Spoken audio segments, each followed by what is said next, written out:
လိုတွေတတိတွေရှိလာအောင်ဟောဒီလိုတွေကိုဘဝမှာရုံထွက်ခြင်းသိရှိလာအောင်ဟောဒီလိုတွေကိုယုံကြည်မှုတွေရှိလာအောင်သင်ပြပေးခဲ့တဲ့နည်းပါ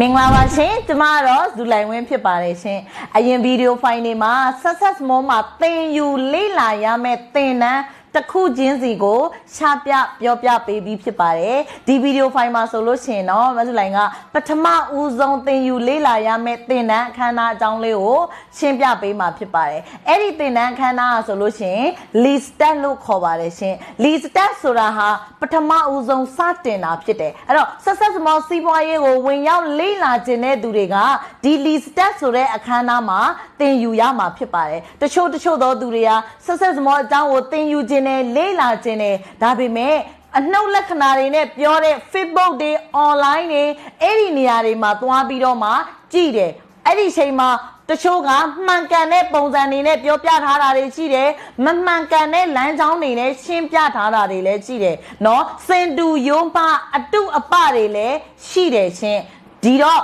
မိတ်ဆွေတို့က Success More ကိုသေးချာဂဂနနအသေးစိတ်မှန်ကန်လေ့လာခြင်းနဲ့ဆိုရင်တော့ကုမ္ပဏီကကျင်းပပြုလုပ်ပေးတဲ့ Lead Start ဆိုတဲ့အခမ်းအနားကိုသင်လေ့လာရမှာဖြစ်ပါတယ် Lead Start ဆိုတဲ့အခမ်းအနားဟာအခကြေးငွေပေးစရာမလိုဘူးရှင် Success More ရုံးခွဲတိုင်းမှာတစ်ရက်သို့မဟုတ်နှစ်ရက်ဆိုပြီးတော့မှကျင်းပပြုလုပ်ပေးတာဖြစ်ပါတယ်အဲ့ဒီသင်တန်းအခမ်းအနားမှာဆိုရင် Success More ရဲ့အချက်အလက်အားလုံးကိုသူတို့ကိုယ်တိုင်လက်တွေ့လေ့လာသင်ယူပြီးတော့သူတို့ကိုယ်တိုင်လှုပ်ဆောင်ပြီးတဲ့အပြင်အောင်မြင်မှုတွေရရှိနေတဲ့သူတွေကိုယ်တိုင်ကချပြပေးတာဖြစ်ပါတယ်ဒီသင်တန်းအခမ်းအနားမှာပထမပိုင်းအနေနဲ့မိတ်ဆွေတို့သင်ယူရမယ့်အပိုင်းဟာဘာရှိလဲဆိုရင်ကုမ္ပဏီအပိုင်းရှိမယ်ရှင်ကုမ္ပဏီက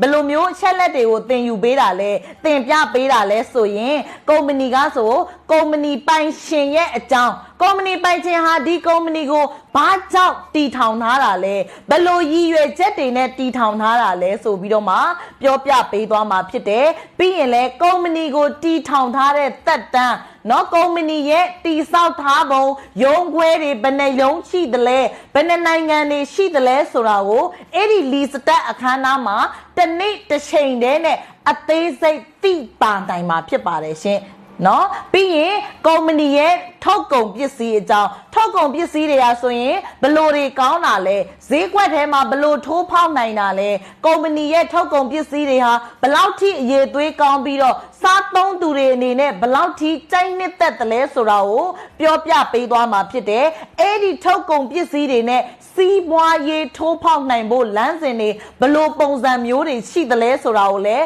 အသေးစိတ်ပြောပြပေးသွားမှာဖြစ်တယ်ပြီးတော့နောက်ထပ်တစ်ပိုင်းဟာဆိုရင်ဈေးကွက်ပလန်ပိုင်းဖြစ်တယ်ရှင်ဈေးကွက်ပလန်ကဆိုရင်မိတ်ဆွေတို့စောစောတော့ကနော်အာမခံချက်ရှိတဲ့ကုမ္ပဏီတွေထုတ်ကုန်ပစ္စည်းတွေနဲ့ပိုက်ဆံပြန်ရအောင်ဘလို့လုပ်မလဲဘလို့စတင်ရမလဲပြီးရင်ဘလောက်ထိရနိုင်တယ်လဲဆိုတာကိုအသေးစိတ်ပြောပြပေးတာဖြစ်ပါတယ်အဲ့တော့မိတ်ဆွေကစီးပွားရေးအကြောင်းကိုတကယ်မှန်ကန်လေ့လာခြင်းနဲ့ဆိုရင်တော့ Lead Start ဆိုတဲ့အခမ်းအနားကိုမဖြစ်မနေတက်ရောက်ပြီးတော့မှသင်ယူလေ့လာရမှာဖြစ်ပါတယ်အခုဒီနေ့မိတ်ဆွေတို့အရန်ကန်ကောင်းတဲ့တစ်ချက်ကဘာလဲဆိုရင် online ကနေပြီးအခမဲ့သင်ယူလေ့လာလို့ရတဲ့ Lead Start သင်တန်းတွေအများကြီးရှိနေပါပြီရှင်အဲ့တော့အိမ်မှာနေရင်းနဲ့စီးပွားရေးအကြောင်းကိုလေ့လာလို့ရမယ်အလုံးလုံးနေရင်းနဲ့စီးပွားရေးအကြောင်းကိုလေ့လာလို့ရမယ်ခလေးထိန်းနေရင်းနဲ့စီးပွားရေးအကြောင်းလေ့လာ